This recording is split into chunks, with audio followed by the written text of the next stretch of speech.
আসসালামু আলাইকুম। দেশ এবং দেশের বাইরে যে যেখান থেকেই শুনছেন, আমি মনির হোসাইন। সবাইকে জানাই আন্তরিক শুভেচ্ছা ও অভিনন্দন। আজকে যে ঘটনাটি আপনাদের সাথে শেয়ার করতে যাচ্ছি, সেই ঘটনাটি সদ্য নিজের সাথে ঘটে যাওয়া একটি ঘটনা। আর কথা না বাড়িয়ে মূল ঘটনায় ফিরে যাই। তো আমি ও আমার ফ্রেন্ড মাছুম দুজনেই একটি জরুরি প্রয়োজনে দুজনকেই ভালুকা যেতে হয়। তো আমরা ভালুকা এখান থেকে রওনা দিয়েছিলাম আনুমানিক ৩টার দিকে। তো ৩টার দিকে আমি সফিপুর থেকে ভালুকার উদ্দেশ্যে রওনা হই। তো ভালুকা ওখানে আমরা যাওয়ার পরে আমাদের কাজ সারতে সারতে আমাদের ওখানেই আর 10টা বেজে যায়। ভালুকা থেকে আমরা গাজীপুরের উদ্দেশ্যে 10টার দিকে রওনা হই। আমরা ভালুকা থেকে যখন রওনা দেই তখন আকাশে মেঘ ছিল এবং হালকা বৃষ্টি হচ্ছিল। তো বৃষ্টির ভিতরেই তো বাইক রাইড করে আমরা আসতেছিলাম। তো গাজীপুরের হোতাপাড়া পর্যন্ত যখনই আমরা আসি তখন আমার বৃষ্টিটা একটু বেড়ে যায় এবং আমি মেইন রোড দিয়ে যেতে চাচ্ছিলাম না। মাসুমকে বলি, মাসুম, মেন রোড দিয়ে আসলে বৃষ্টির ভিতরে যাওয়া ঠিক হবে না, কারণ এখানে খুব ট্রাক চলে রাতের বেলা, এমনিতেই আপনারা জানেন, এবং ময়মনসিংহ রোডে রাতের বেলা বালির ট্রাকগুলো বেশি চলে। তো ওদের বেপরোয়া গতি, তো বৃষ্টির ভিতরে তো আমি যেতে চাচ্ছিলাম না বাইক রাইড করে, তো মেন রোড দিয়ে। তো আমি তো মাসুমকে বলি, তো হোতাপাড়া থেকে ভিতর দিয়ে মণিপুর হয়ে ভাওয়াল মির্জাপুর দিয়ে তো শফিপুরে যাওয়ার একটি শর্টকাট রাস্তা আছে, তো ওই রাস্তা দিয়ে আমরা যাই। তো মাসুম আমার কথাও একমত হয়, আচ্ছা ঠিক আছে চল ওই দিক দিয়েই যাই। যে কথা সেই কাজ। তো আমরা হোতাপাড়ার থেকে ভিতর দিয়ে রওনা হই। তো আমরা ভাওয়াল মির্জাপুর পর্যন্ত ভালোই যাই। ভাওয়াল মির্জাপুর থেকে আমি জামালপুর 4 সড়ক নামক স্থানে যাই। তো ওইখানে আবার দুইভাবে যাওয়া যায়, সেটা হচ্ছে মৌচাক হয়ে এবং আরেকটি হচ্ছে উত্তর লস্করচারা হয়ে একেবারে শফিপুর যাওয়া যায়। তো যেহেতু মৌচাক দিয়ে যদি যাই সেই মেন রোডে উঠতেই হবে। তো মেন রোডে না ওঠার জন্য আমরা উত্তর লস্করচালা দিয়ে যাই। তো উত্তর লস্করচালার রাস্তাটি একটু গ্রামের ভিতর দিয়ে হয়, একটু জঙ্গল টঙ্গল থাকে, দুই পাশে জঙ্গল, আবার কোথাও কোথাও দুই পাশে খাল, কোথাও কোথাও দুই পাশে বিল। তো আমরা যাচ্ছিলাম, ভালোই লাগতেছিল, হালকা টিপ টিপ টিপ টিপ বৃষ্টি পড়ছে, একটু ঠান্ডা ঠান্ডা লাগছিল, তো ভালোই লাগছিল। তো যাওয়ার এক পর্যায়ে আমাদের সামনে একটি বাঁশ পড়ে থাকে। তো কাঁচা বাঁশ বলতে শুকনা বাঁশ না, মানে বাঁশঝাড়ের ভিতরে চিকুন একটি বাঁশ রাস্তার এক পাশ থেকে আরেক পাশ পড়ে আছে। তো আমি বাঁশের, যেহেতু চিকুন বাঁশ, তো আমি বাঁশের উপর দিয়েই যাওয়ার জন্য মনস্থির করি। কিন্তু তৎক্ষণাৎ মাসুম আমাকে বলে, এই দাঁড়া। তো আমি হপ করে ব্রেক করি, খুব ব্রেক করার পরে ও মাসুম আমার উপরে এসে পড়ে। তো বলল, কি করছিস? বাসের উপর দিয়ে যাস না, তুই সাইড কেটে তারপরে যা। তো আমি আর কথা না বলে ওর কথা মতোই সাইড কেটে যখনই বাসটা পার হয়েছি তখনই আজব একটি ঘটনা। একটা পিছন থেকে শব্দ শুনে লুকিং গ্লাসে খেয়াল করে দেখি বাসটি সোজা হয়ে দাঁড়িয়ে গিয়েছে। তো এটা দেখে তো আমি প্রচণ্ড রকমের একটা ভয় পেয়ে যাই, আমি আতঙ্কিত হয়ে যাই। তো আমি বললাম, কি হলো, এটা কি হইলো? তো মাসুম আমাকে বলল, এর জন্যই তোকে আমি এটার উপর দিয়ে যেতে না করেছিলাম, বুঝলি? তো আমি আসলে তৎক্ষণাৎ একেবারে স্তব্ধ হয়ে যাই। তো আমি বাইকটা ব্রেক করি, ব্রেক করার পরে মাসুম আমাকে বলে, বাইক ব্রেক করিস না, তুই দ্রুত যা এখান থেকে, এই জায়গাটা পার হ। তো আমি বাইকটা ব্রেক না করে মানে বাইক চালাতে থাকি। মাসুম মূলত মাদ্রাসার ছাত্র ছিল। তো মাদ্রাসার ছাত্র থাকার কারণে এই প্যারানর্মাল বিষয়গুলো মাসুমের অনেক কিছুই জানা ছিল, যার জন্য মাসুম অনেক কিছু বুঝতে পারতো। তো আমি বাইক রাইড করতেছি, হঠাৎ করেই 5 মিনিটের মতো বাইক রাইড করছি। তো আমার বাইকের স্পিড 30 থেকে 40 এর ভিতরে, যেহেতু একটু বৃষ্টি পড়ছিল, রাস্তাটা মানে বড় ধরনের বৃষ্টি হলে রাস্তা পরিষ্কার হয়ে যায়, কিন্তু যখন হালকা বৃষ্টি হয় তখন রাস্তাতে কাদা থাকে, চিটা চিটা কাদা থাকে। সেখানে বাইক যদি আমি জোরে চালাই, স্লিপ করার একটা প্রবণতা থেকে যায়। এর জন্য আমি বাইকটি 30 বা 40 এর উপরে যাচ্ছিলাম না, এভাবেই রাইড করতেছিলাম। তো হঠাৎ করে দেখি কোথা থেকে যেন একটা সাদা বেড়াল আমার বাইকের সামনে আসে। তো বাইকের সামনে আসার পরেই আমি বাইকটা হঠাৎ করে ব্রেক করি। তো ব্রেক করলে মাসুমের উপরে পরে কই, কী রে ব্রেক করলি কেন? আমি কই, দেখ ওইটা কি। তো দেখি বিড়ালটা স্বাভাবিক বিড়ালের চাইতেও একটু বড় ছিল, এবং আমার বাইকের হেডলাইটের আলোতে চোখ যেন মানে আগুনের মতো জ্বলছিল।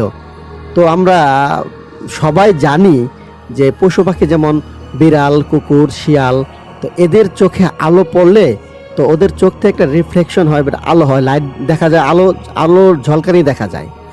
কিন্তু ওই বিড়ালের আলো আর ওই আলোর ভিতরে অনেকটা তফাৎ ছিল।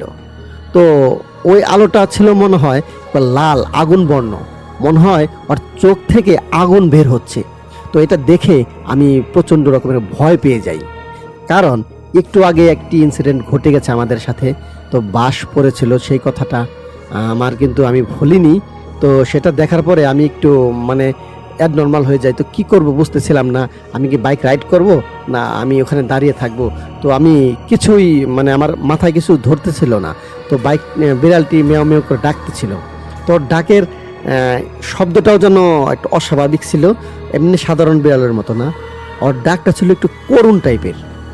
তো এটা দেখার পরে মাসুম কি যেন বিড়বিড় করে পড়তে থাকে, এবং ও কি করে, মাসুম কি করে,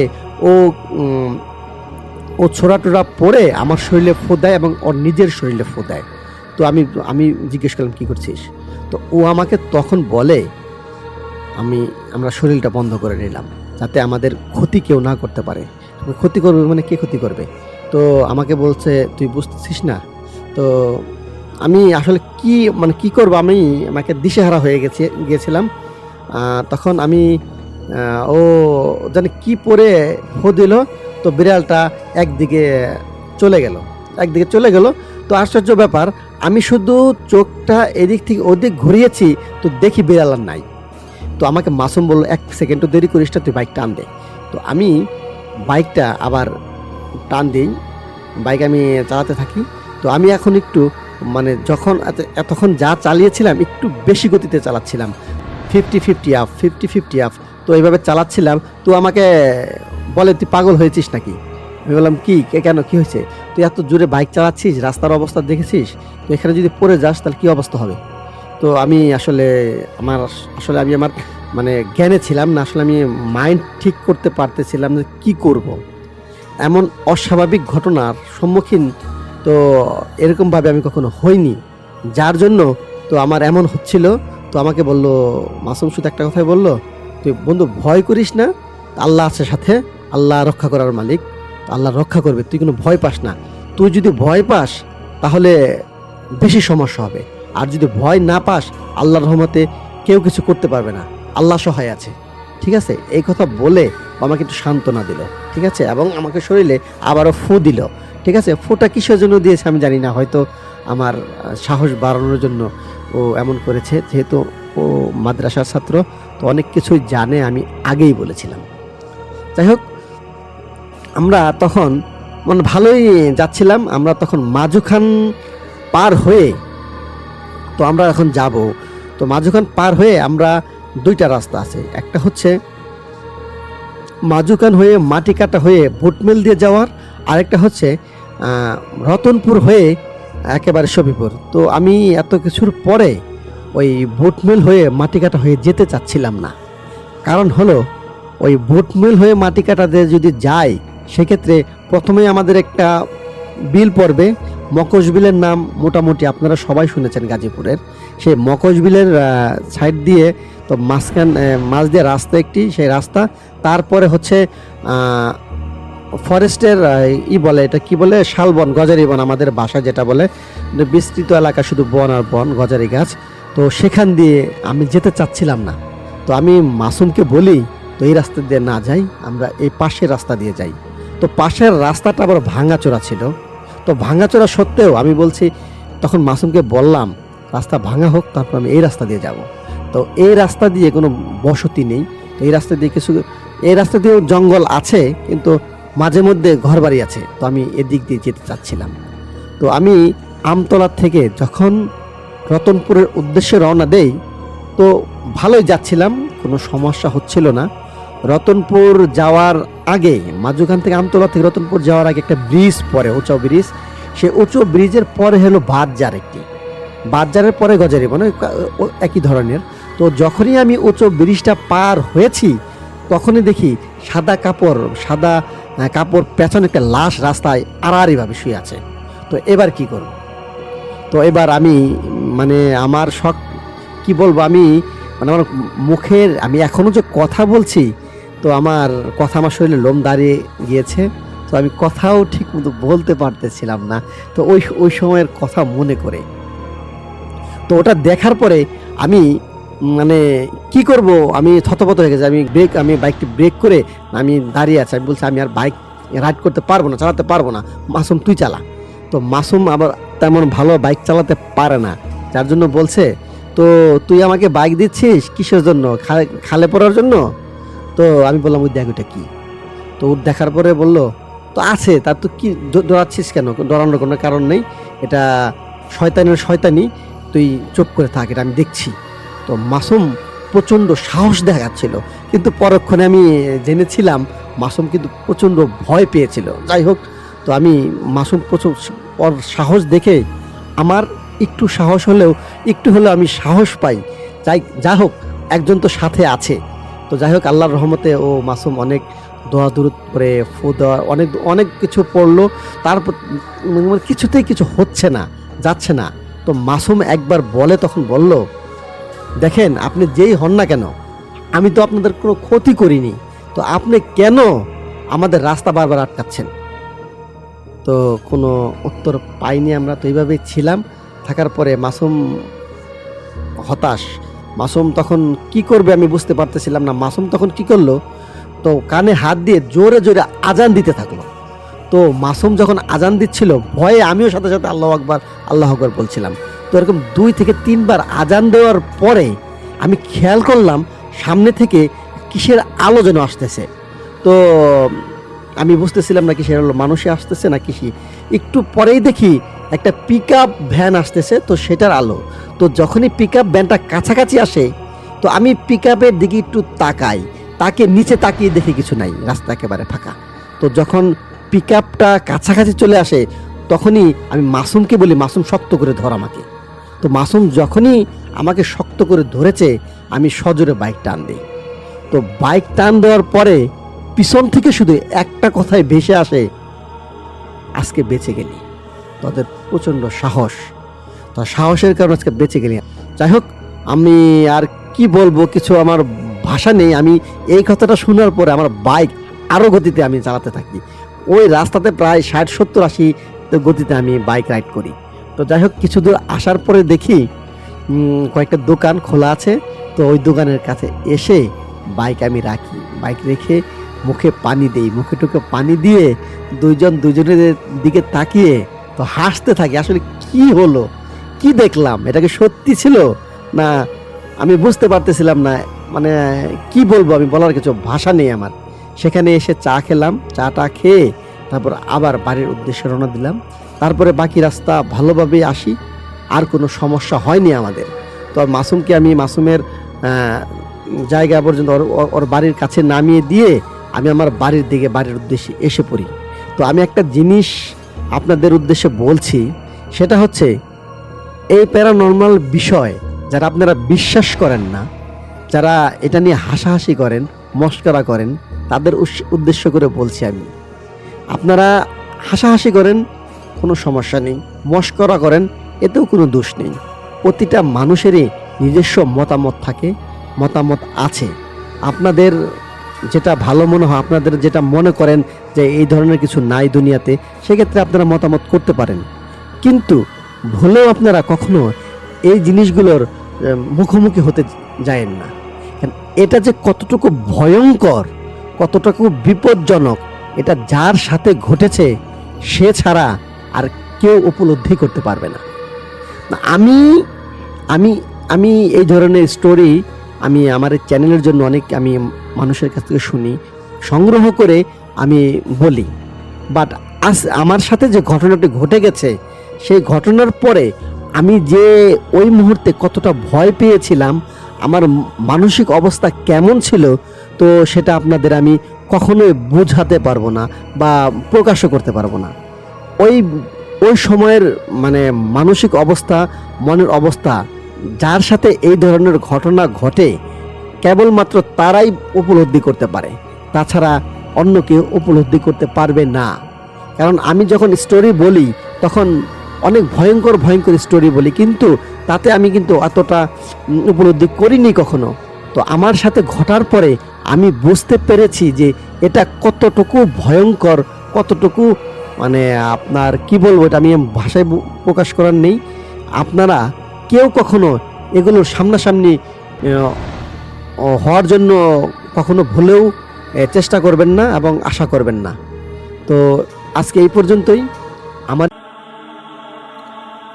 সময়টা 2013 সালের 26শে মে, পরন্ত বিকেল। স্বাভাবিকভাবেই আর 5টা দিনের মতো সেই দিন বিকেলেও রৌদ্র তাপে পিচ ঢালা রাস্তায় মানুষ চলাফেরা যেন নিত্যদিনের মতো। কিছুটা এগিয়ে যেতেই রাস্তার মাঝে একটু ভিড় দেখা যাচ্ছিল, আর ধীরে ধীরে উৎসুক জনতা একে একে করে ভিড়ের মাঝে সামিল হতে লাগলো। সময়ের সাথে সাথে ভিড় বাড়তে থাকে, আর সেই ভিড়ের মাঝেই সবাই আবিষ্কার করে স্কুল ইউনিফর্ম পরা 16 থেকে 17 বছর বয়সের এক কিশোরকে, যা কিনা রাস্তার মাঝে অচেতন অবস্থায় পড়ে আছে। অনেকেই মনে করে ছেলেটি হয়তো রোদের প্রচণ্ড তাপে মাথা ঘুরে পড়ে গিয়েছে। তাই দুজন ব্যক্তি ছেলেটির শরীরে হাত রেখে বুঝতে পারল যে ছেলেটি আসলে আর বেঁচে নেই। বিষয়টি নিশ্চিত হতে কয়েকজন ছেলেটির গলায় হাত দিয়ে এবং কবজি পরীক্ষা করে দেখে, অর্থাৎ নাড়ি পরীক্ষা করে দেখে ছেলেটি সত্যিই মারা গিয়েছে। নিথর দেহ নিয়ে সে রাস্তার এক পাশে পড়ে আছে। ছেলেটির মৃত্যু নিশ্চিত হওয়ার পর উপস্থিত জনতার মাঝে কেউ একজন পুলিশকে ফোন করে। যথারীতি কিছুক্ষণের মধ্যেই পুলিশ এসে ঘটনাস্থলে উপস্থিত হন। জনতার ভিড় সরিয়ে দিয়ে চারিদিকে আইনি প্রক্রিয়ায় ঘিরে ফেলে এবং শার্ট প্যান্টের পকেট চেক করতে থাকে, এতে করে যদি ছেলেটির পরিচয় বা ঠিকানা পাওয়া যায়। কিন্তু অনেক খোঁজাখুঁজির পরে ছেলেটির ব্যাগ থেকে উত্তরবঙ্গের কোনো এক জেলার একটি ঠিকানা ছাড়া আর কিছুই পাওয়া যায় না। এরপর পুলিশ লাশটিকে ময়নাতদন্তের জন্য, অর্থাৎ পোস্টমর্টমের জন্য বাংলাদেশের স্বনামধন্য একটি মেডিকেল কলেজে পাঠিয়ে দেয়। কিছুক্ষণের মধ্যেই যথারীতি মেডিকেলে পৌঁছে যায়, যেখানে থাকা একজন চিকিৎসক লাশটিকে শেষবারের মতো পরীক্ষা করে একটি স্ট্রেচারে করে মর্গে পাঠিয়ে দেন। অল্প কিছু সময়ের মাঝেই ডোম চলে আসে।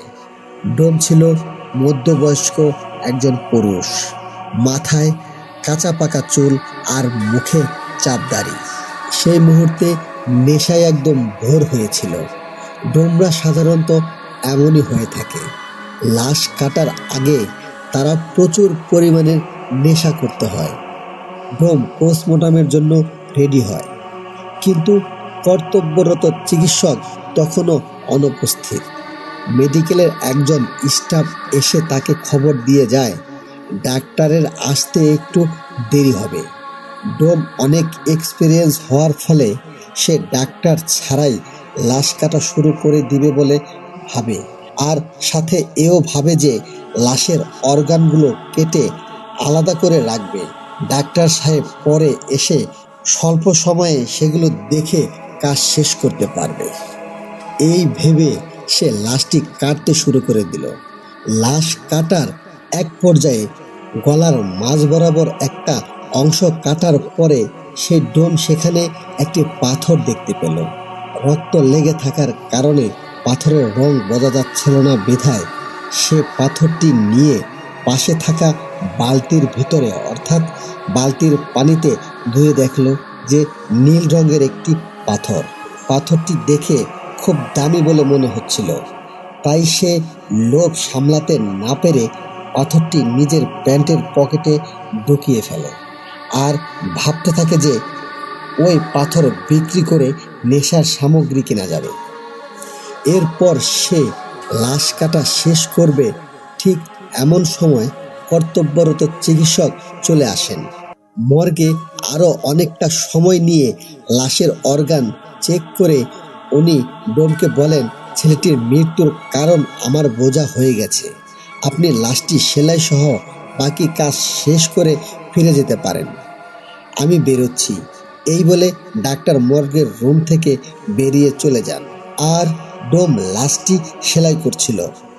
এমন সময় সে এক পুরুষ কণ্ঠে করুণ সুরে কান্নার আওয়াজ শুনতে পায়। কান্নার আওয়াজটা এতটাই করুণ ছিল যে যে কোনো ব্যক্তির কানে গেলে কষ্টে তার বুকটা ফেটে যাবে।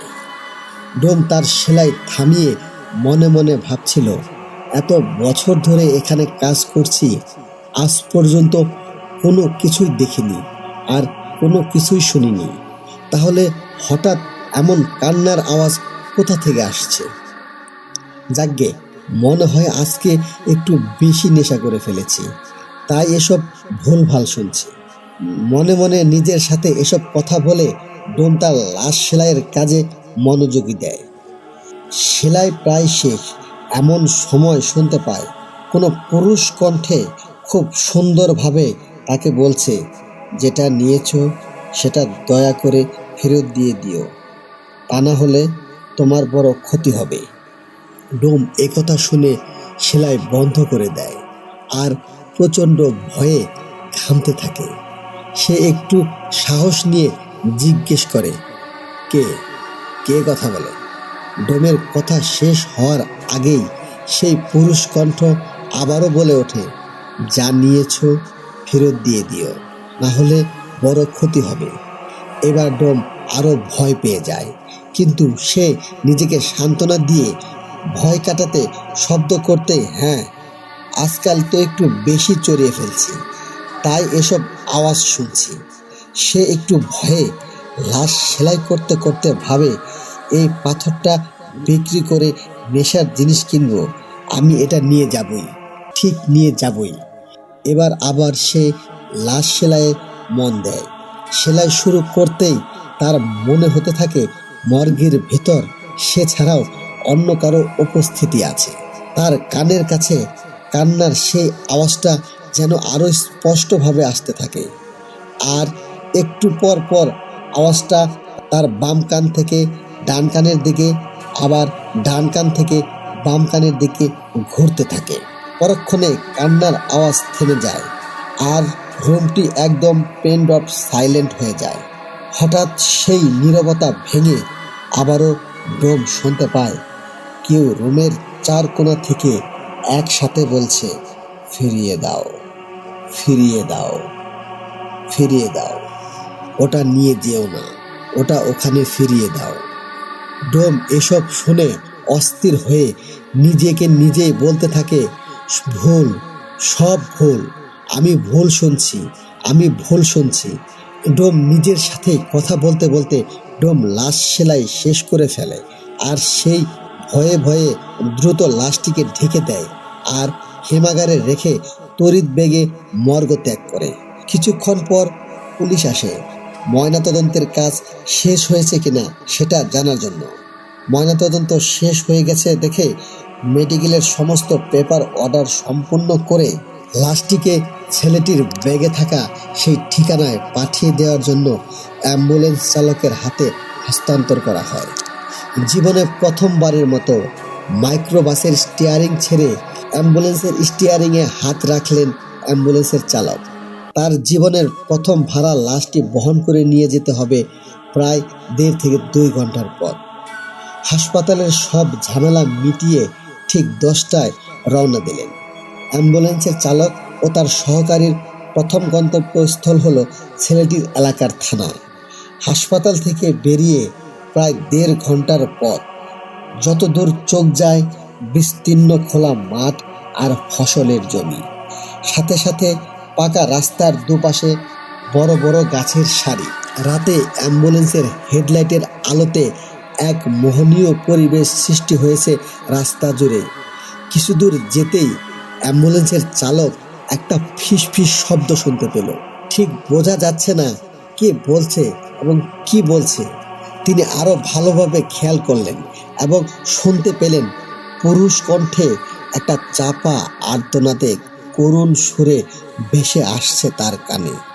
রাস্তার মাঝে যা কিছুই ঘটুক না কেন, আপনি দয়া করে গাড়ি থামাবেন না। এই ফিসফিস শব্দ অ্যাম্বুলেন্সের চালক বেশ কয়েকবার শুনতে পেলেন।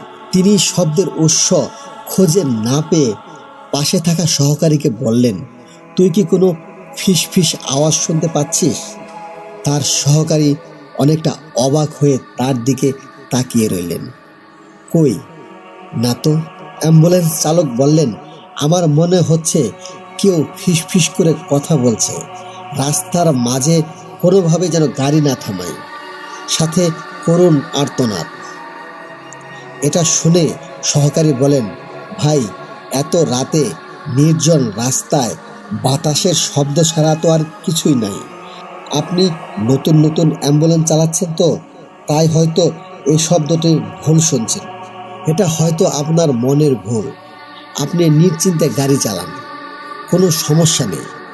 মাত্র তো এতটুকুই পথ। সহকারীর কথা শুনে অ্যাম্বুলেন্স চালক ও মনের ভুল ভেবে আবারও গাড়ি চালানো শুরু করেন।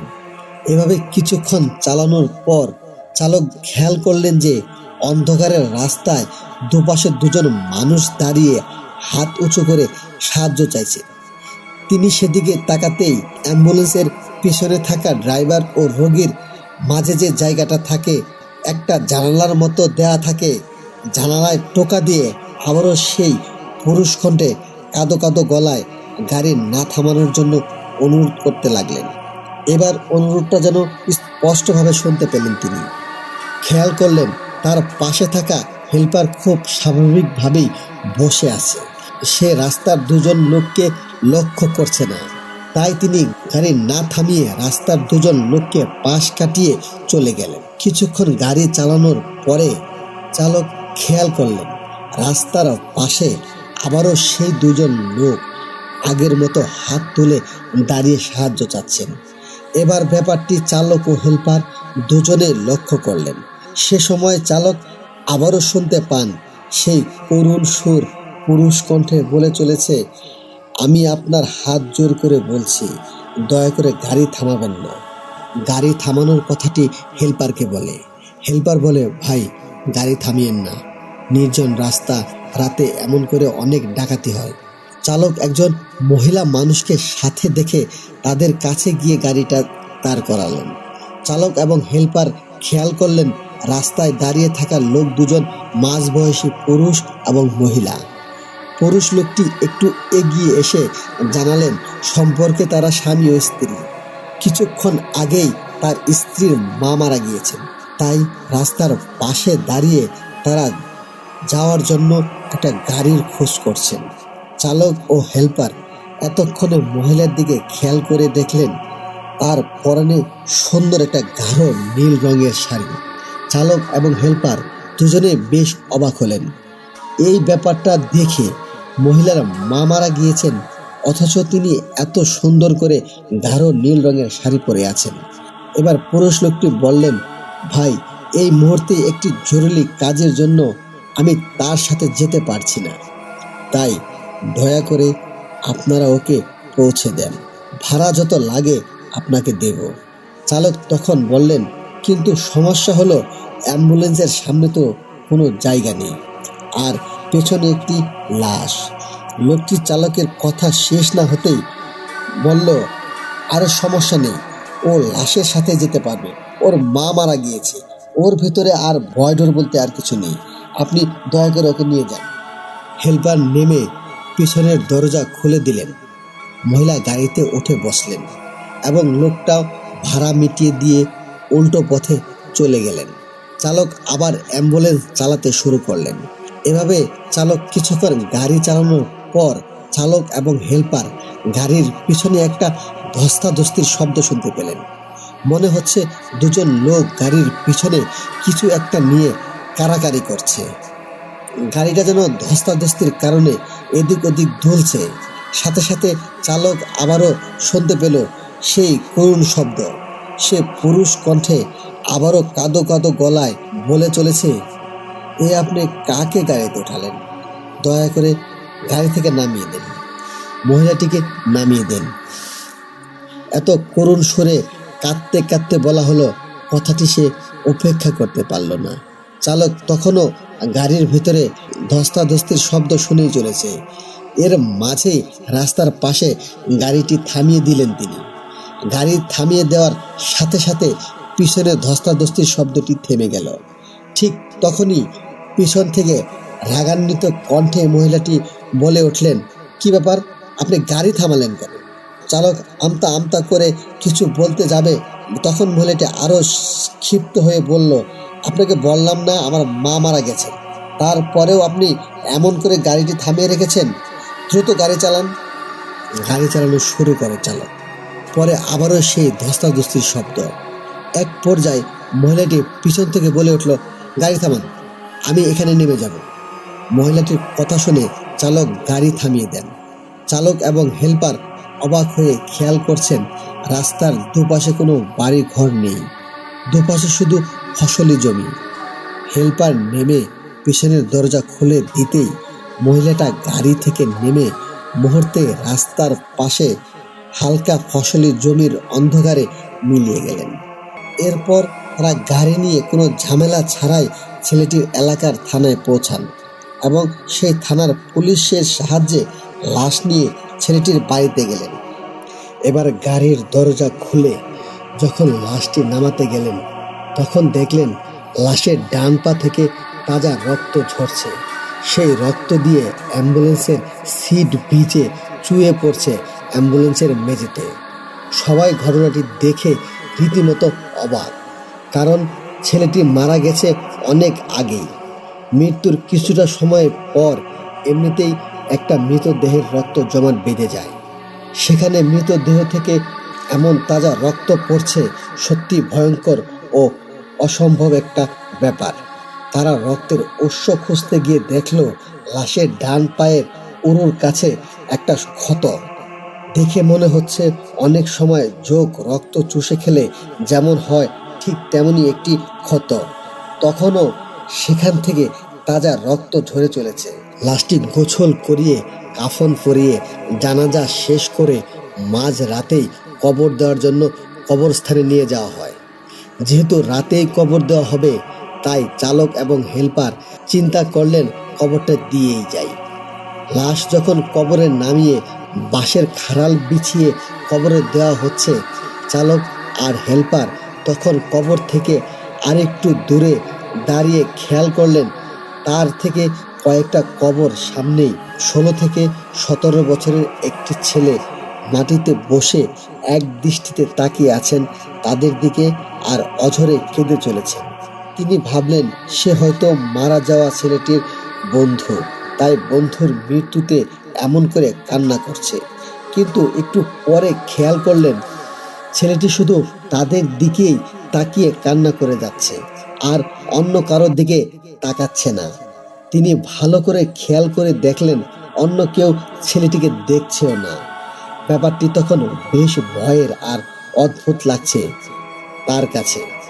কবর দেওয়া শেষ করে তারা যখন বাড়ির পথে যাত্রা শুরু করলেন, তখন চালক খেয়াল করলেন গাড়ির হেডলাইটের আলোতে রাস্তার পাশে কবরস্থানে কাঁদতে থাকা সেই ছেলেটি রাস্তার পাশে বসে ঠিক আগের মতো করেই তার দিকে তাকিয়ে আছেন এবং কান্না করছেন।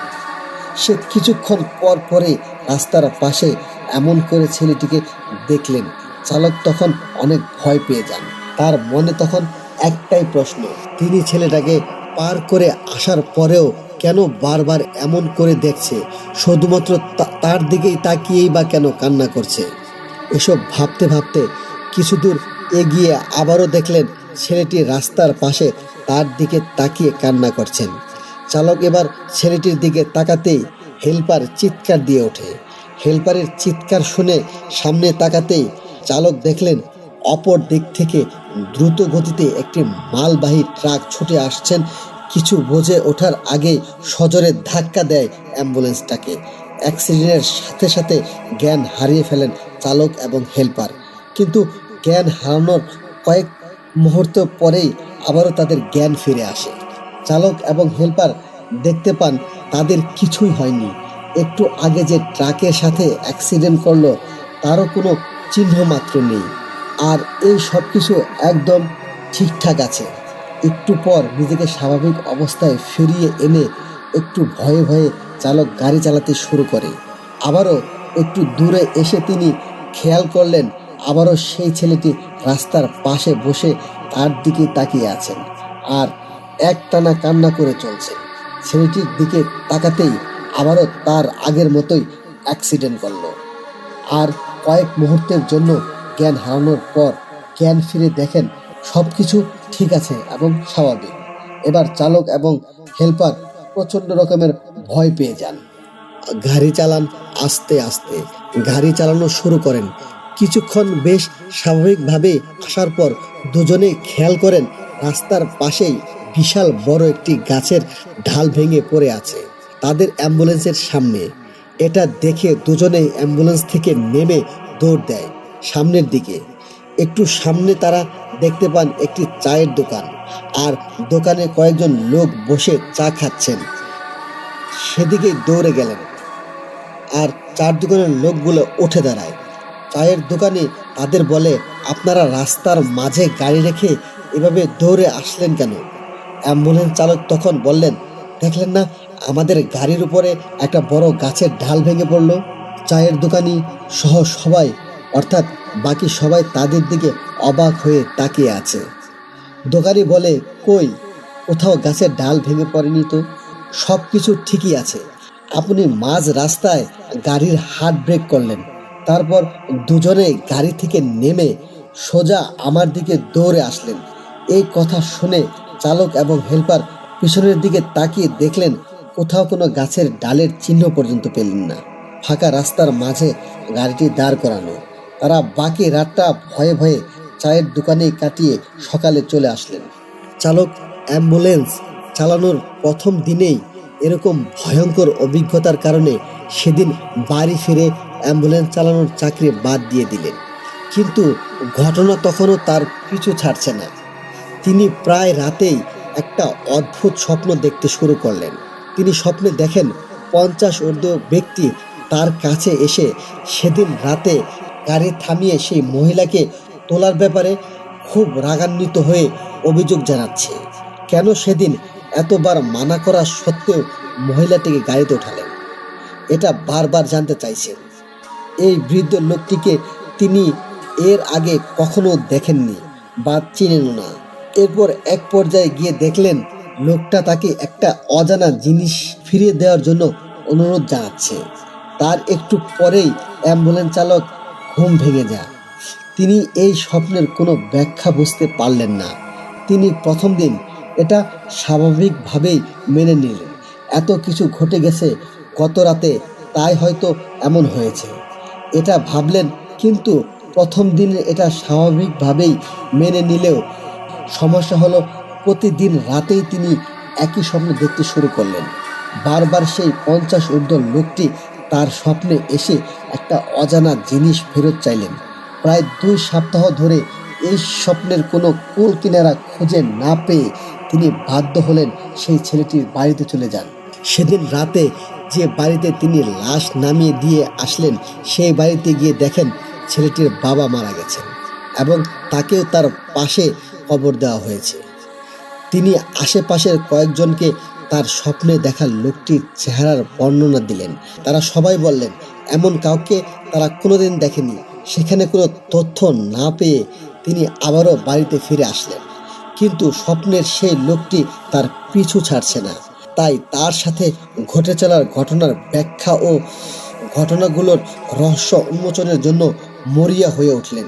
তিনি এই পরিপ্রেক্ষিতে যত দ্রুত সম্ভব সেই মেডিকেলে আসার জন্য রওনা হলেন। মেডিকেলে পৌঁছাতে পৌঁছাতে অনেকটা রাত হয়ে গিয়েছিল। সেই মেডিকেলে এসে যে ডাক্তার ছেলেটিকে পোস্টমর্টম করেছিল তাকে খুঁজতে শুরু করেন। ডাক্তারকে খুঁজে পাওয়ার পর ডাক্তার কিছুটা ব্যস্ত থাকায় তাকে বাইরে গিয়ে অপেক্ষা করতে বলেন। ডাক্তার বাইরে এসে তাকে কি হয়েছে জিজ্ঞেস করতেই সেই ডাক্তারের পিছনের দিকে অবাক চোখে তাকায়, আর কিছু বলার আগেই জ্ঞান হারিয়ে মাটিতে লুটিয়ে পড়ে। ডাক্তার এই আকস্মিক দৃশ্য দেখে থমকে যান এবং আশেপাশের লোকজনকে ডাকতে শুরু করেন তাকে সাহায্য করার জন্য, লোকজন ডাকার জন্য। যখনই ডাক্তার এদিকে ওদিকে দেখছিলেন, পিছনের দিকে চোখ পড়তেই তিনি দেখলেন খাকি কাপড় পরিহিত একজন মধ্যবয়স্ক লোক জ্ঞান হারিয়ে পড়ে আছেন। ডাক্তার আশেপাশের লোকজন ও হাসপাতালের স্টাফদের সাহায্যে তাদের দুজনকেই ভেতরে নিয়ে শুয়ে দেন। ঘণ্টাখানেক পর অ্যাম্বুলেন্স চালকের জ্ঞান ফিরে আসে এবং অনেকটা উত্তেজিত হয়ে ডাক্তারের কাছে এসে জিজ্ঞেস করে, ওই লোকটি কে? আপনার পিছনে যে লোকটি দাঁড়িয়েছিল সে লোকটি কোথায়? ডাক্তার তার কথা বুঝতে না পেরে তাকে জিজ্ঞেস করলেন, সে কোন লোকটি, কার কথা বলছে? প্রতি উত্তরে অ্যাম্বুলেন্স চালক ডাক্তারকে বলে তার পিছনে থাকা খাকি কাপড় পরা দাঁড়িয়ে থাকা সেই লোকটির কথা। ডাক্তার কিছুটা অবাক হন, কেননা অ্যাম্বুলেন্স চালক ও সেই লোকটি একজন আরেকজনের পরিচিত নয়। এই বিষয়ে তিনি নিশ্চিত ছিলেন, কেননা খাকি কাপড় পরা লোকটিকে তিনি আগেই চিনতেন। তার ভালো করে জানতেন সে সবসময় নেশাগ্রস্ত থাকে। কিন্তু তবুও অ্যাম্বুলেন্স চালকে বারবার লোকটিকে এত মরিয়া হয়ে খুঁজছেন।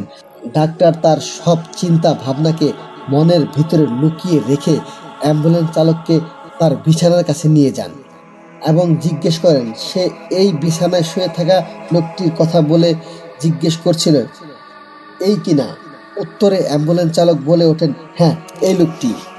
এক দৃষ্টিতে তাকিয়ে থাকেন এবং লোকটির পরিচয় জানতে চান। ডাক্তার তাকে জানান বিছানায় পড়ে থাকা লোকটি এই হাসপাতালের ডোম।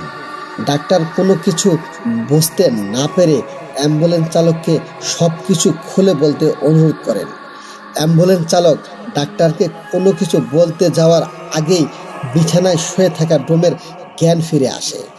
ডোমের জ্ঞান ফিরে আসার সাথে সাথে অ্যাম্বুলেন্স চালকের দিকে তাকিয়ে অবাক প্রশ্ন করতে থাকেন, সে কে, কেনই বা তার স্বপ্নে আসে? ডোমের কথা শুনে এক প্রকার বাকরুদ্ধ হয়ে যান, কিন্তু কিছু সময় পর সে নিজেকে স্বাভাবিক অবস্থায় ফিরিয়ে এনে লোকটাকে বিরক্তি নিয়ে ডোমকে সেই একই প্রশ্ন করতে থাকে। তাদের কথোপকথন শুনে ডাক্তার এরকম বোকা বনে যান। অ্যাম্বুলেন্স চালক তখন ডোমকে প্রশ্ন করে যে সে কেন বারবার রাস্তার গাড়ি থামানোর নিষেধ করেছিলেন। অ্যাম্বুলেন্স চালকের কথা শুনে ডোম রীতিমতো উত্তেজিত হয়ে যায় এবং সে অ্যাম্বুলেন্স চালককে উল্টো প্রশ্ন করে বসে, সে কেন বারবার এসে পাথরটি তাকে ফিরিয়ে দিতে বলছিল। ডোমের কথা শুনে অ্যাম্বুলেন্স ড্রাইভার তাকে বলে, পাথরটি কিসের পাথর? আমি কোনো পাথরের কথা জানি না। আপনি আমাকে কি যেন বলছিলেন, তার কোনো কিছুই আমি বুঝতে পারছিলাম না এবং আমার মাথায় ঢুকছিল না। ডোম এবং অ্যাম্বুলেন্স চালকের কথা শুনে ডাক্তার এবার ডোমকে সব কিছু খুলে বলার অনুরোধ করে। ডোম তখন অ্যাম্বুলেন্স চালককে উদ্দেশ্য করে বলতে থাকে যে 2 সপ্তাহ আগে 16 থেকে 17 বছরের ছেলের একটি লাশ আসে। সেদিন আপনার আসতে একটু দেরি হয়েছিল। আমি একাই সেই লাশটি কাটা শুরু করি, কেননা আমার এর আগে 200-র বেশি লাশ কাটার অভিজ্ঞতা আছে। লাশটি কাটতে কাটতে যখন আমি লাশের গলার দিকে কাটা শুরু করি, তখন আমি গলার ভিতরে শক্ত একটা জিনিস পাই। জিনিসটি কী তা দেখার জন্য আমি সেটি পানি দিয়ে ভালো করে ধুয়ে পরিষ্কার করি এবং দেখি সেটি একটি ছোট পাথর। তার রং ছিল নীল। পাথরটি দেখে আমার কাছে অনেক দামি মনে হয়েছিল, আর তাই আমি পাথরটি নিজের কাছে রেখে দেওয়ার সিদ্ধান্ত নিই। যেহেতু আমি মাঝে মাঝে একটু নেশা করি, তাই পাথরটি বিক্রি করে আমার অনেক দিনের নেশার টাকা হয়ে যেতে পারে। মনে মনে খুশি হয়েছিলাম, কিন্তু পাথরটি নেওয়ার পর থেকে আমি শুনতে থাকি একটা পুরুষ কণ্ঠ আমাকে কান্নাজড়িত কণ্ঠে বলতে থাকে পাথরটি ফিরিয়ে দিয়ে যেতে। নেশার ঘরে থাকায় এসব আমি পাত্তা দেইনি। লাশ কাটার শেষে বাড়ি ফিরে আসার সময় একটি স্বর্ণের দোকানে যাই পাথরটি বিক্রি করার জন্য। ভেবেছিলাম পাথরটির দাম 30 থেকে 40 হাজার টাকা হবে, কিন্তু স্বর্ণের দোকানদার পাথরটির জন্য 5,000 টাকা দিতে চায়। পছন্দ মতো দাম না পাওয়ায় আমি বাড়িতে ফিরে এসে পাথরটি আমার ড্রয়ারে রেখে দিই। পরের দিন আমি আবারও একটি স্বর্ণের দোকানে যাই এবং সেখানেও পাথরটির জন্য 5,000 টাকা দিতে চায়। আমি এবার অন্য কোনো কিছু না ভেবে পাথরটি বিক্রি করে দিই 5,000 টাকাতেই। পাথরটি বিক্রি করে মনে মনে খুশিই ছিলাম, কেননা সেই মুহূর্তে 5,000 টাকা আমার কাছে অনেক টাকা ছিল। এবং পাথরটি বিক্রি করে সেই টাকা থেকে আমি বাসায় 300 টাকা খরচ করি এবং বাসায় এসে ঘুমানোর আগে আমার ড্রয়ারে 4,700 টাকা রেখে দিই।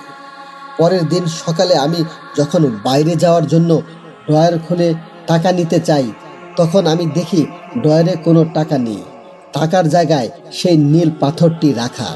এই দৃশ্য দেখে আমি প্রচণ্ড রকমের অবাক হয়ে যাই এবং পাথরটি কিভাবে আমার ড্রয়ারে ফিরে এলো এটি নিয়ে ভাবতে থাকি, কিন্তু আমার মাথায় কোনো কিছুই আসছিল না।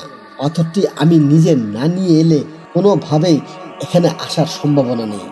কিন্তু তবুও আমার স্ত্রীকে ডেকে জিজ্ঞেস করি কেউ পাথরটি দিয়ে গিয়েছে কিনা। পরক্ষণে আবারও মনে পড়ে আমি তো কাউকে আমার বাসার ঠিকানা দিই নাই, তাহলে এই পাথরটি কে এসে কিভাবে দিয়ে যাবে। এসব ভাবতে ভাবতে আমি আবারও পাথরটি বিক্রি করতে আগের মতো স্বর্ণের দোকানে যাই। স্বর্ণের দোকানে যাওয়া মাত্রই স্বর্ণকার এবং দোকানের লোকজন আমাকে একরকম বেঁধে ফেলে। আমি তাদের কাছে কারণ জিজ্ঞেস করি। আমি নাকি গতকাল রাতের বেলায় তাদের দোকানের সামনে গিয়ে স্বর্ণকারকে ফোন দেই এবং তাকে পাথরটি ফিরিয়ে দিতে বলি, এবং পাথরটি ফিরিয়ে না দিলে আমি নাকি দোকান ভাঙচুর করার হুমকি দিই। স্বর্ণকার ওই রাতেই দ্রুত এসে আমাকে পাথরটি ফিরিয়ে দেওয়ার পর আমি নাকি তাকে 4,700 টাকা দিই। স্বর্ণকার বাকি 300 টাকা চাইলে আমি নাকি স্বর্ণকারকে চর মেরে সেখান থেকে পাথরটি নিয়ে চলে আসি। আমি স্বর্ণকারের কথায় বিশ্বাস না করায় আমাকে তাদের দোকানের সিসিটিভির ফুটেজ দেখাতে চান, আর আমিও রাজি হয়ে যাই। অবাক করা ব্যাপার হলো সেদিন রাতে কোনো ফুটেজই ক্যামেরায় ধরা পড়েনি। এরপর স্বর্ণকারকে বুঝিয়ে শুনিয়ে পাথরটি তাকে দিয়ে আবারও 4,700 টাকা নিয়ে বাসায় ফিরে আসি। বাসায় ফিরে আসার আগে আমি আবারও সেই 300 টাকা খরচ করেছিলাম। ঘুমানোর আগে আমি টাকাগুলো ড্রয়ারে রেখে দিই। সকালে ঘুম থেকে উঠে আবারও দেখি ড্রয়ারে সেই টাকা নেই, আমার ড্রয়ারে পাথরটি উপস্থিত। এবং সকালে আবারও পাথরটি নিয়ে সেই স্বর্ণকারের কাছে যাই। এবার স্বর্ণকার আমাকে তার দোকানের লোকজন দিয়ে মারধর শুরু করে। আমি তাকে মারধর করার কারণ জিজ্ঞেস করি। সে আমাকে বলে আমি নাকি গতকাল রাতেও ফোন করে তাকে টাকা ফেরত দিয়ে পাথরটি ফেরত চাই, কিন্তু সে এবার 4,400 টাকা ফেরত দিলে বাকি টাকার কথা জিজ্ঞেস করলেই আমি নাকি সে সহ তার সাথে থাকা লোকজনকে মারধর করি। এরপর থেকেই আমি আর পাথরটি বিক্রি করিনি। পাথরটি পাওয়ার পর থেকেই আমি যে স্বপ্নটি দেখতে শুরু করি, সে স্বপ্নের সেই ব্যক্তিটি হলো আর কেউ নয়, সে হলো সেই অ্যাম্বুলেন্স চালক। আপনি আমার স্বপ্নে এসে সে পাথরটি ফেরত দিতে বলেছেন। প্রতিদিনই আপনি আমাকে আমার পাথরটি ফেরত দিতে বলছেন। কে আপনি? আমার সাথে এরকম করছেন কেন? আপনি কি চান আমার কাছে? অ্যাম্বুলেন্স চালক ভ্রমের এই কথাগুলো শুনে কোনো অর্থ খুঁজে পাচ্ছিল না। সেদিনের দেখা স্বপ্নের কথাও ভ্রমকে জানায়।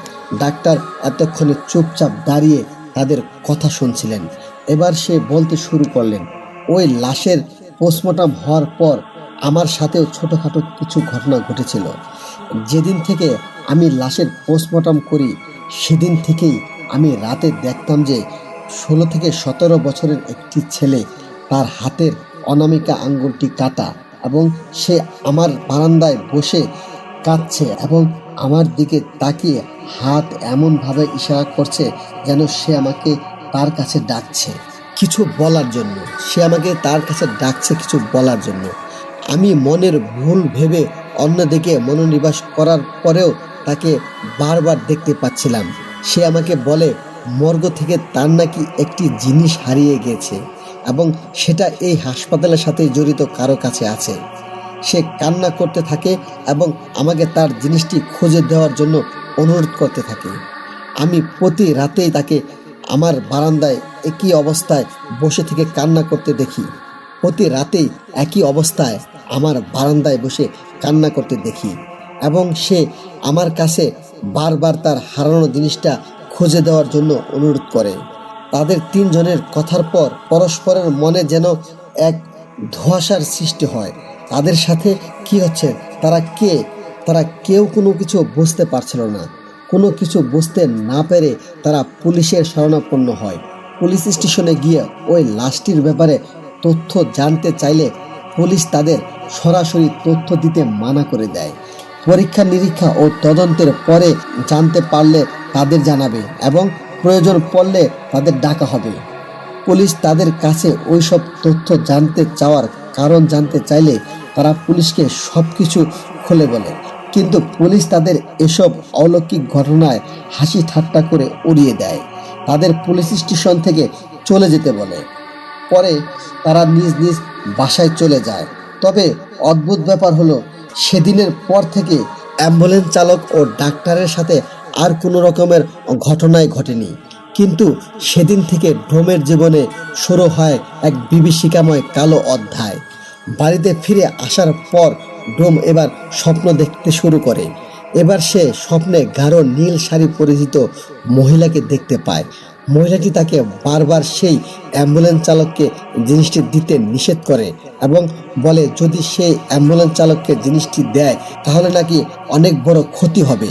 আর তার কিছুক্ষণ পর সে আবার স্বপ্ন দেখে অ্যাম্বুলেন্স চালকটি তার স্বপ্নে এসে তার কাছে কিছু একটা চাচ্ছে এবং বলছে যদি সেই জিনিসটি তাকে না দেয় তাহলে নাকি গাঢ় নীল শাড়ি পরা মহিলাটি এসে তার অনেক বড় ক্ষতি করবে।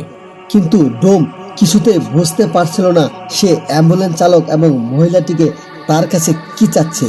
অ্যাম্বুলেন্স চালক এবং সেই মহিলাটি ডোমের কাছে যে পাথরটি চাচ্ছে, কিন্তু সে কিছুতে ভেবে পাচ্ছিল না তারা তার কাছে আসলে কি চাচ্ছে। ডোম কেন সেই পাথরটির কথা মনে করতে পারছিল না সে বিষয়ে আমি কিছুক্ষণ পরে আসছি। তারপর থেকেই ডোম প্রতিদিনই একই স্বপ্ন দেখতে থাকে। নীল কাপড় পরিহিত মহিলা তার কাছে বারবার আসছিল এবং জিনিসটা চাচ্ছিল, সাথে এটাও বলছিল জিনিসটা না দিলে তার অনেক বড় ক্ষতি করবে। কিছুদিন পর বাজার থেকে ফিরে আসার সময় ডোমের স্ত্রী রোড অ্যাক্সিডেন্টে মারা যান। ডোম তখন বুঝতে পারে তার কাছে যে জিনিসটা চাওয়া হচ্ছিল সেই জিনিসটা না দেওয়ার জন্যই নীল শাড়ি পরিহিত মহিলাটি তার স্ত্রীকে মেরে ফেলেছে। ডোমের স্ত্রী মারা যাওয়ার পর তার স্ত্রীর জানাজা পড়িয়ে দাফন করা হয়।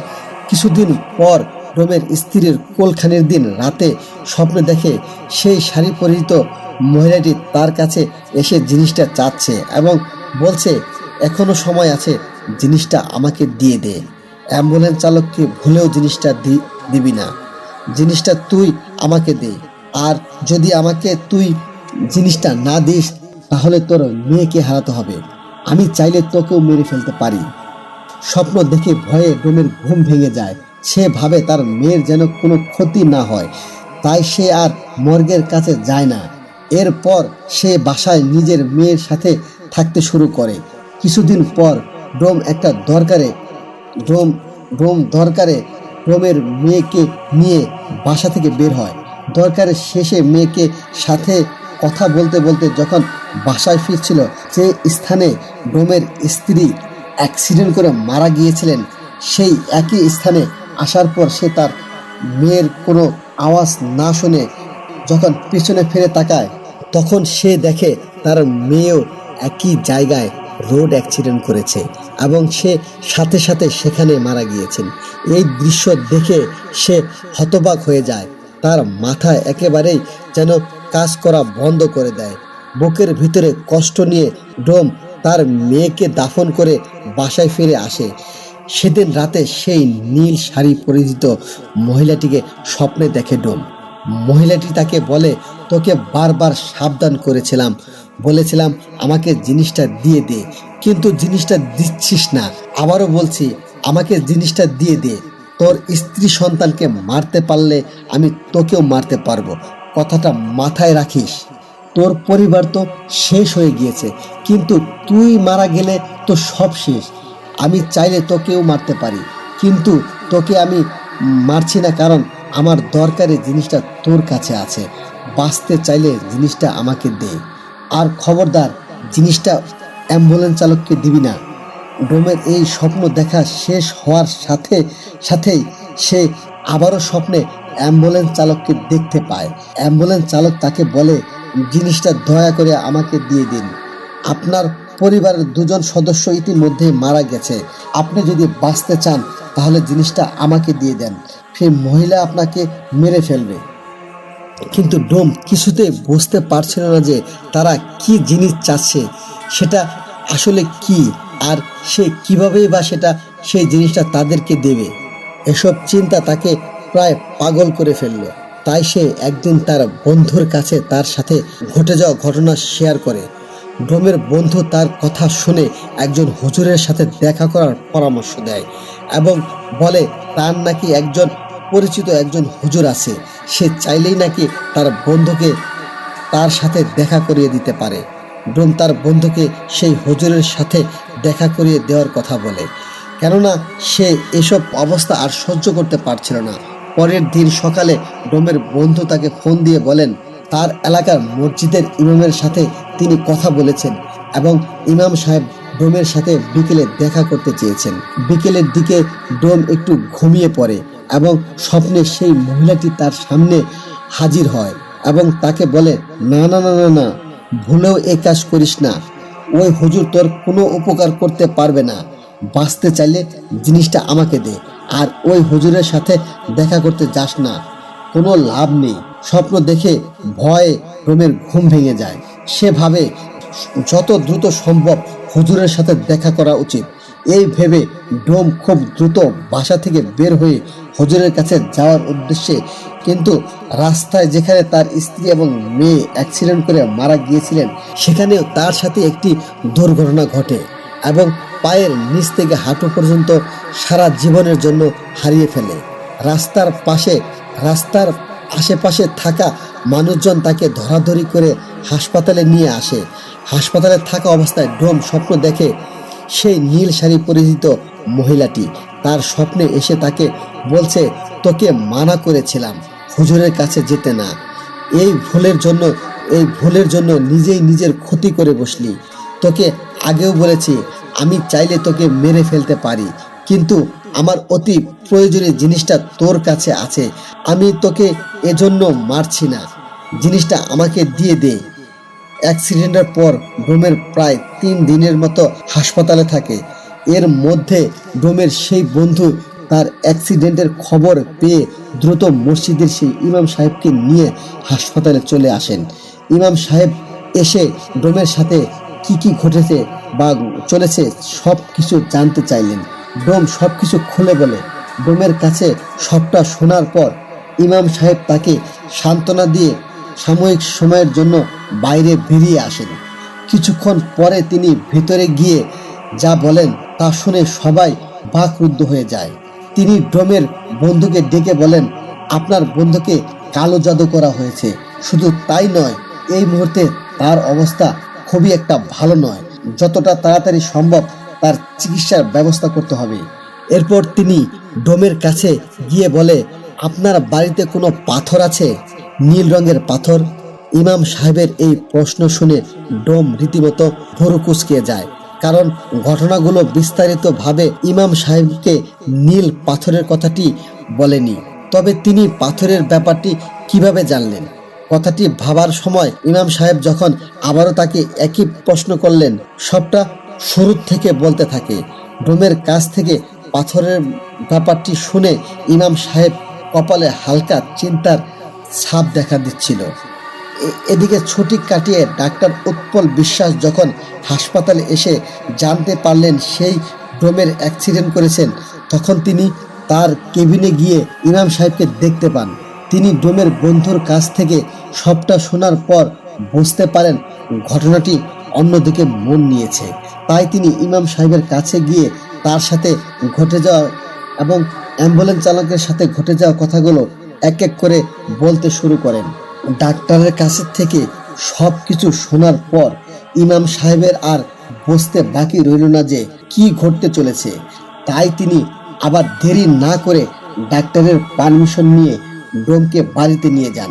তিনি যখন ডোমের ঘরে পা রাখেন তখন তিনি বুঝতে পারেন সে বাড়িতে ঢুকতে পারছিল না।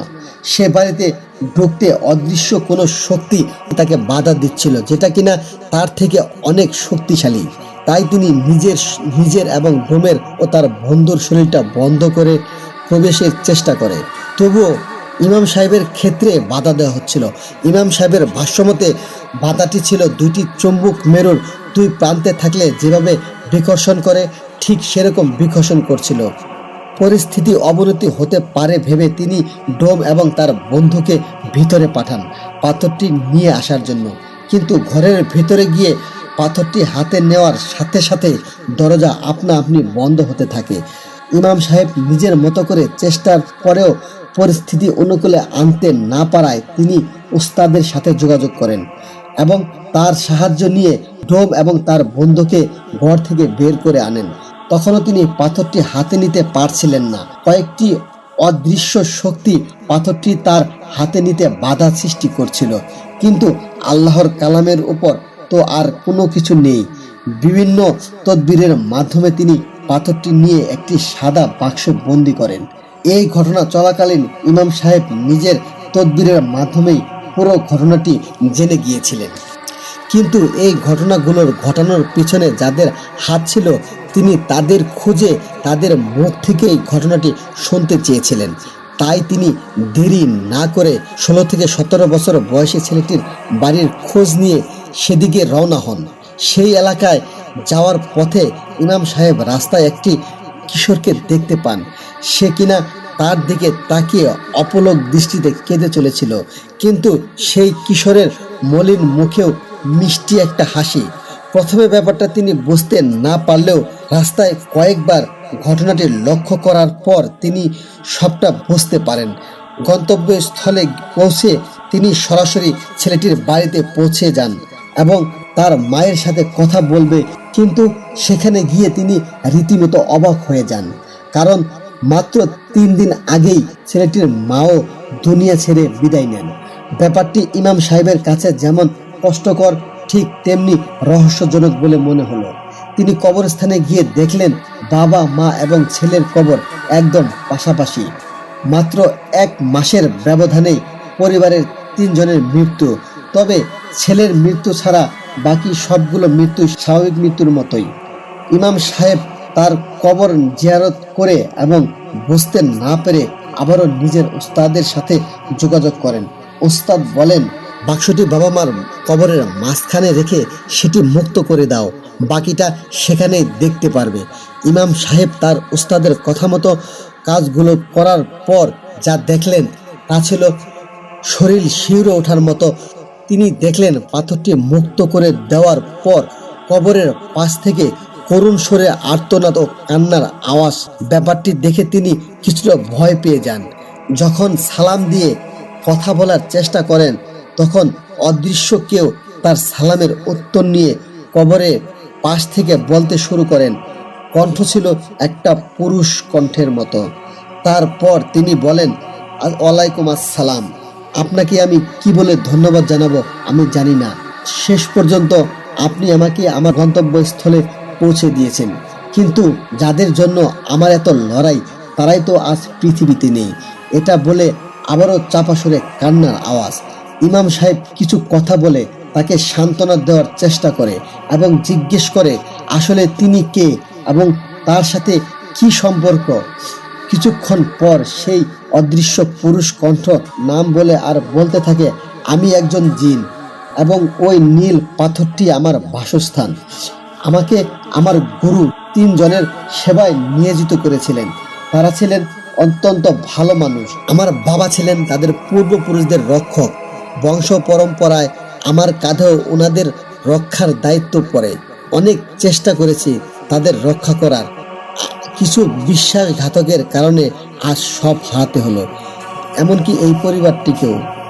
ইমাম সাহেব সবটা শুনে সেই বিশ্বাসঘাতকের ব্যাপারে জানতে চাইলেন। সে তার কাছ থেকে 3 দিনের সময় নেন। সে বিশ্বাসঘাতকদের ইমাম সাহেবের মাধ্যমেই সে সবার সামনে নিয়ে আসতে চান। ইমাম সাহেব বাড়ি ফিরে যাওয়ার আগে সেই জিনিসটি একটি নির্দিষ্ট জায়গায় পাথরটি রেখে আসতে বলে এবং ইমাম সাহেব জিনিসটি তার কথা মতো কাজ করে বাড়িতে ফিরে যান। প্রথম দিনে কোনো সমস্যা দেখা না গেলেও 3য় দিন রাতে ইমাম সাহেব একটি স্বপ্ন দেখেন। তিনি দেখেন তার সামনে একটি নীল শাড়ি পরিহিত মহিলা এবং কালো পাঞ্জাবি পরিহিত পুরুষ দাঁড়িয়ে আছে। তাদের চেহারাটা একদম অস্পষ্ট। তিনি দেখলেন সে 2 জন ব্যক্তি কাকে যেন জোর করে ফাঁসিতে ঝুলিয়ে দিয়ে অট্টহাসি হেসে চলে গেলেন। এরপর ঠিক ফজরের আজানের সময় তার ঘুম ভেঙে যায় এবং তিনি আল্লাহর কাছে এই ধরনের বাজে স্বপ্ন থেকে মুক্তি চেয়ে বাম পাশে 3 বার থুতো ফেলে দেন। দিনটা বেশ ভালোই কাটছিল। এই দিন সন্ধ্যা 7:30টার দিকে মাগরিবের নামাজ পড়িয়ে বাড়িতে ফেরার পথে একজনের সালাম শুনে দাঁড়িয়ে পড়লেন। কণ্ঠস্বর বেশ পরিচিত। তিনি বুঝতে পারলেন সেই নীল পাথরের জিন 3 দিন পূর্ণ হওয়ায় বিশ্বাসঘাতককে ধরিয়ে দিতে এসেছে। প্রথমে জিনটি বলে ওঠে, হুজুর, একটি দুঃসংবাদ আছে। সেই ডোমকে আজ ভোরে মারা গিয়েছেন। সিলিংয়ের ফ্যানের সাথে তার লাশ এখনো ঝুলছে। এটা শুনে স্বপ্নের কথা মনে পড়ে যায়। তিনি হম্বিতম্বি করে বাড়িতে গিয়ে পুলিশকে ফোন করে সব জানায় এবং পুলিশ সেই ডোমের লাশ উদ্ধার করে। তদন্তের সময় পুলিশ ইমাম সাহেবকে দোষী ভেবে বসে। এই এলাকায় কেউ ডোমের মৃত্যুর ব্যাপারটা জানে না, কিন্তু ইমাম সাহেব এত দূর থেকে সবটা কিভাবে জেনে গেলেন? তারা ইমাম সাহেবকে গ্রেপ্তার করে থানায় নিয়ে গেলেন। অনেক তথ্য আর অলৌকিক ঘটনার বর্ণনা দিয়ে ফাঁকা রুমের অনুমতি এবং কিছুটা সময় চেয়ে নেন। পুলিশ সবটা শোনার পর তার নিজেকে প্রমাণের জন্য একটা সুযোগ দেন। একটি কক্ষে একা রেখে আসেন। ইমাম সাহেব সেই কক্ষে যাবার পর আসন বসিয়ে জিনকে ডাকেন এবং বিশ্বাসঘাতকদের ব্যাপারে জানতে চান। জিনটি বলতে থাকেন, এসব কিছুর পিছনে দায় হচ্ছে 16-17 বছরের বয়সী ছেলেটির চাচা চাচি। তারা আমাকে বন্দি করেছে, আমাকে বাধ্য করে অসৎ কাজে ব্যবহার করবে, কিন্তু আল্লাহর অশেষ রহমতে আমি বেঁচে গিয়েছি। ওই চাচা চাচি সবাইকে মেরে স্বার্থ হাসিলের পর গা ঢাকা দেওয়ার জন্য ছেলেটির ওই বাড়িতে বেছে নিয়েছে। আপনি যত তাড়াতাড়ি সম্ভব তাদের আটক করেন, নয়তো তারা আরও মানুষের ক্ষতি করবে। জিনের কাছ থেকে সবটা শোনার পর ইমাম সাহেব তাকে বিদায় দেয়। পুলিশকে সবটা জানান, তবে পুলিশ এই ব্যাপারে বিশ্বাস করতে চান না।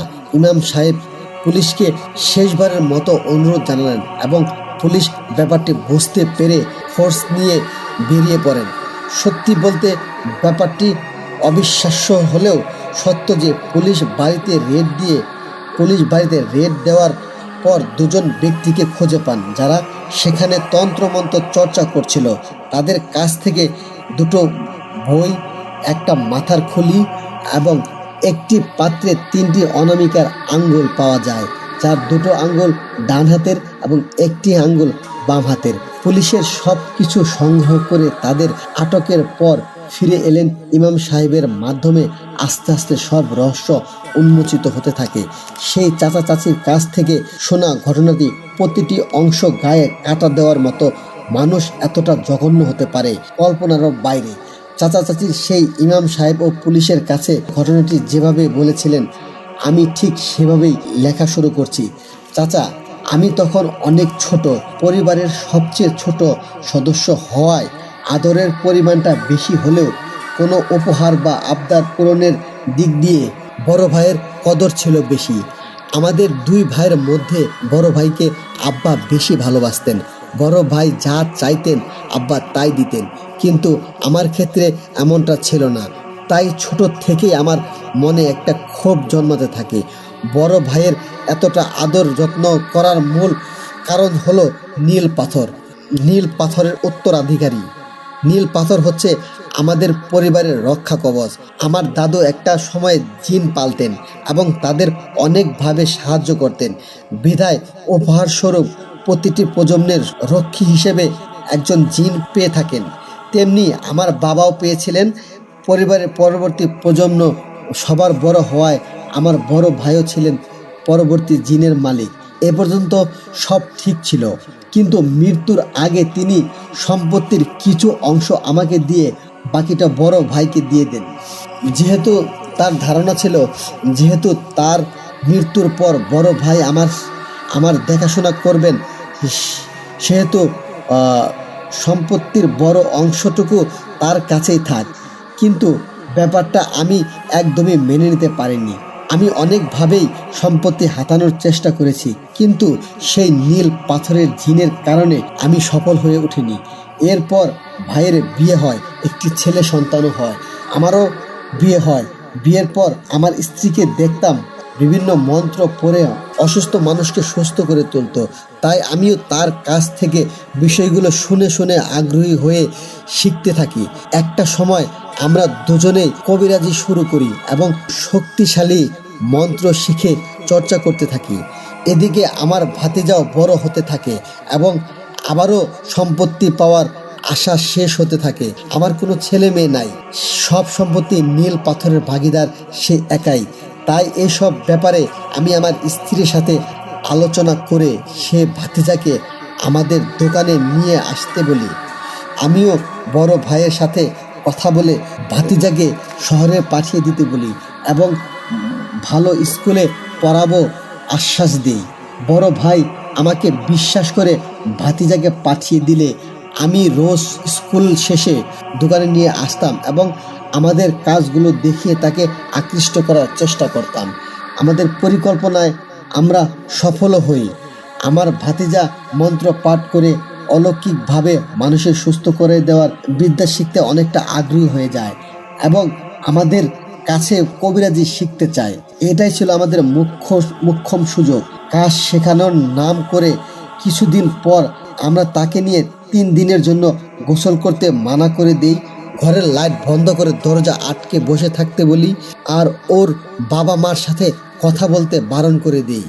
আমাদের মূল উদ্দেশ্য ছিল ওর ওপর জিনের আসর করিয়ে ওর নামের সম্পত্তিগুলো আমাদের নামে লিখিয়ে নেওয়া। কিন্তু 3 দিন কেটে যাওয়ার পরেও আমাদের তন্ত্রবিদ্যায় কোনো কাজই হচ্ছিল না। এটা দেখে আমরা দুজনে বেশ অবাক হয়ে যাই।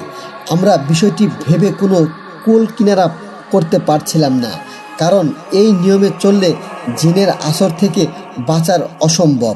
তাহলে ও কিভাবে বেঁচে গেল? এটা ভাবতে ভাবতে আমার মনে একটা প্রশ্ন জাগে, আচ্ছা নীল পাথরটি তো ওর কাছে নাই। কথাটি ভেবে আমার বুকটা কেঁপে উঠল। তাই পরের দিন সকালে ও স্কুলে চলে গেলে আমি ও আমার স্ত্রী পুরো ঘর তন্ন তন্ন করে খুঁজি। ওর আলমারির উপরে একটা বাক্সে নীল পাথরটি খুঁজে পাই। ব্যাস, আর কি চাই? এতদিনে আমাদের সব স্বপ্ন পূরণ হতে চলেছে। মানে মনে মনে কথাগুলো ভাবতে ভাবতে আমি পাথরটি নিয়ে বেরিয়ে পড়ি। এরপর প্রায় 1 সপ্তাহ চেষ্টার পর পাথরটির ভেতরে থাকা জিনকে কাবু করতে সক্ষম হই এবং তাকে নিজের বশে এনে কুফরি করতে করতে রক্ষক থেকে ভক্ষকে পরিণত করে দেই। ওকে এমনভাবে কুফরি করা হয়েছিল, সে নিজের উপর নিজের আর কোনো কন্ট্রোল ছিল না।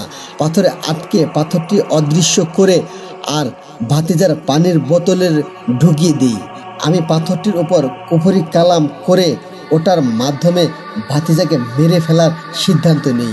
এতে করে তার মৃত্যু আমাদের ওপর কোনো সন্দেহ আনবে না এবং ভাইয়ের সম্পত্তির ভাগটাও একটা সময় আমাদের কাছে চলে আসবে। যে ভাবা সেই কাজ।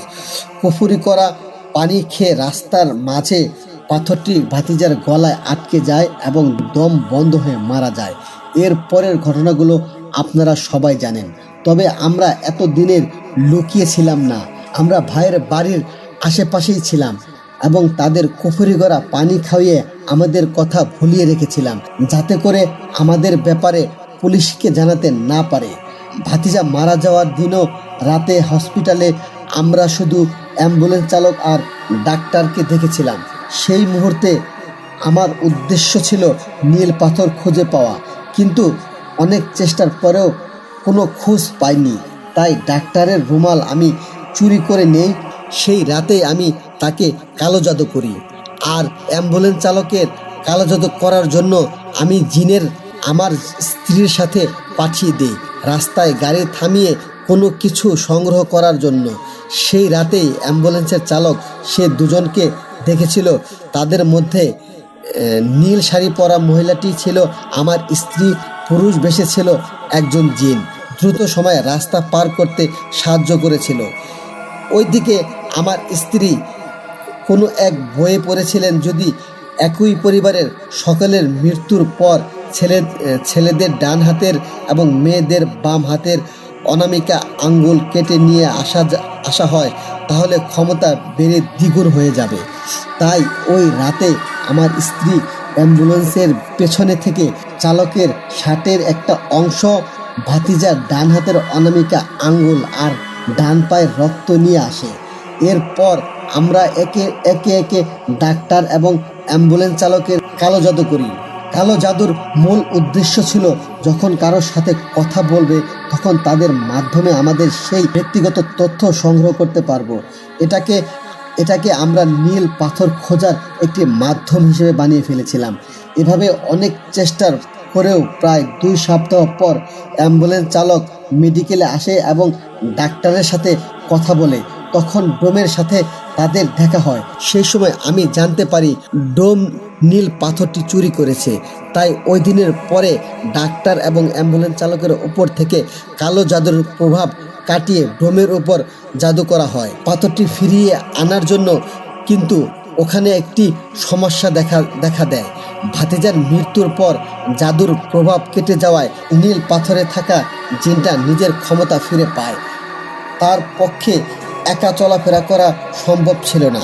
তাই আমি যখন ডোমকে স্বপ্নে গিয়ে পাথর ফিরিয়ে দেওয়ার কথা বলতাম, তখন পাথরের জিন অন্য রূপ ধরে তাকে গিয়ে পাথরের ফিরিয়ে দিতে মানা করত এবং স্বপ্নে বারবার পাথরের কথা উল্লেখ করা হলেও ঠিক, কিন্তু ঘুম ভাঙার পর নীল পাথরের জিনের প্রভাবে স্বপ্নের সব কথা মনে থাকলেও পাথরের কথাটি মনে থাকতো না। আমরা তাকে অনেকভাবে ভয় দেখিয়ে তার স্ত্রীকে মেরে, মেয়েকে মেরে এবং তাকে নানা রকম ভয় হুমকি দিয়েও পাথরটি নিতে চেয়েছিলাম, কিন্তু সফল হতে পারিনি। এভাবে আমরা যখন সফল হতে পারছিলাম না, শক্তি বৃদ্ধির জন্য আমরা আমার ভাবি এবং আমার ভাবিকে মারার সিদ্ধান্ত নেই। আমরা ভাইকে আগেই মেরেছিলাম। পাথরের খোঁজ করতে অনেক আগে পাথরের খোঁজে অনামিকা আঙ্গুলের প্রয়োজন অনুভব করেছিলাম। আমার বড় ভাইকে আগেই সরিয়ে দিয়েছি। পাথরটি ফিরে পাওয়ার জন্য শেষ শক্তি ছিল ভাবি। তাই একদিন সুযোগ বুঝে আমাদের পোষা জিনের মাধ্যমে ভাবিকেও সরিয়ে দিই, বা হাতের অনামিকা আঙ্গুল কেটে নেই। আমরা প্রতিটি অনুষ্ঠানে উপস্থিত থাকতাম যেন কেউ আমাদের সন্দেহ না করে।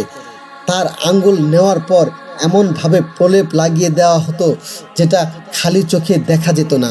আমরা আমাদের স্বার্থ হাসিলের একদম শেষ পর্যায়ে চলে এসেছিলাম এবং সেই বাড়িতে থাকতে শুরু করেছিলাম। তবে এই বাড়িতে থাকার ব্যাপারে কেউ জানতো না। এত চেষ্টার পরেও শেষ মুহূর্তে নীল পাথরের জিন মুক্ত হয়ে যাওয়ার কারণে গোলমাল হয়ে যায়। পাথরটা ফিরে পেতে শেষবারের মতো চেষ্টা করতে বসেছিলাম। ধর্মের কাছে আমরা হার মেনে যাই। এটাই ছিল সেই ছেলেটির চাচা চাচির দেওয়া বয়ান এবং ঘটনাটির শেষ অংশে কিন্তু সবচেয়ে বড় আকর্ষণের বিষয়, মাত্র 2 দিনের ব্যবধানেই জেলের ভিতরে তাদের দুজনের মৃত অবস্থায় পাওয়া যায়।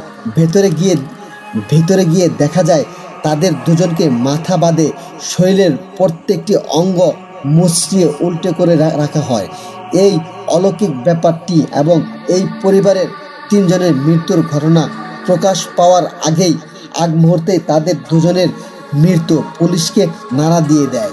কারণ জেলে থাকা অবস্থায় দুজনের অস্বাভাবিক মৃত্যুর দায় তাদের উপরেই বর্তায়। তাই নিজেদের সেফটির জন্য তারা এটিকে সুইসাইড বলে চালিয়ে দেয়। ঘটনাটি মূলত এতটুকুই।